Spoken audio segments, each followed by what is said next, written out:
మీకు ఊరెళ్ళేటప్పుడు గానీ, లేకపోతే సిటీకొచ్చేటప్పుడు గానీ ఫ్రెండ్స్ అవుతారా? నాకైతే ఫుల్లు. బస్ ఫ్రెండ్స్ గానీ, ట్రైన్ ఫ్రెండ్స్ గానీ ఎక్కడైనా అవుతారు. ఏదైనా మన మాటలోనే ఉంటుంది. మన మర్యాదల్లోనే ఉంటుంది ప్రతీది గానీ. మనం పలకరించడం, లేకపోతే మనం వాళ్ళతో మాట్లాడడం అట్లా ఉంటేనే కదా మనతో ఎవరైనా మాట్లాడతారు. అట్లా అని జెప్పైతే నేనైతే అందరితోని చాలా బాగా మాట్లాడతా. ఎక్కడెవ్వరు నాకు తెలియని మొహాలు పాపం వాళ్ళెవ్వరో కూడా నాకు తెలీదు. మంచిర్యాల వరకైతే నాతోనే ఉన్నారు. ఇక మా పి నా నాతోని మాట్లాడడం కాకుండా మా పిల్లల్ని మొత్తం వాళ్ళే కూర్చోబెట్టుకున్నారు వచ్చే వరకి. నాకైతే ఫుల్ హెడ్‌ఏకు. ఇంకా ఫుల్ హెడ్‌ఏక్‌తో అయితే నేను తల పట్టేసుకొనైతే ఉండిపోయినా.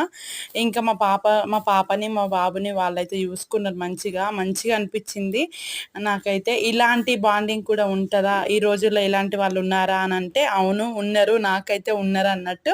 ఇంత బాగా అనిపిస్తది ఇలాగుంటే. ఒక ఫ్రెండ్స్‌లాగా అనిపిచ్చి వాళ్ళు వెళ్ళిపోయేటప్పుడైతే చాలా బాధ అనిపిచ్చింది. బాయ్ వెళ్తున్నాం అని జెప్తుంటే అసలు ఘోరంగా అనిపిచ్చిందన్నట్టు. అండ్ మా వీడియో నచ్చితే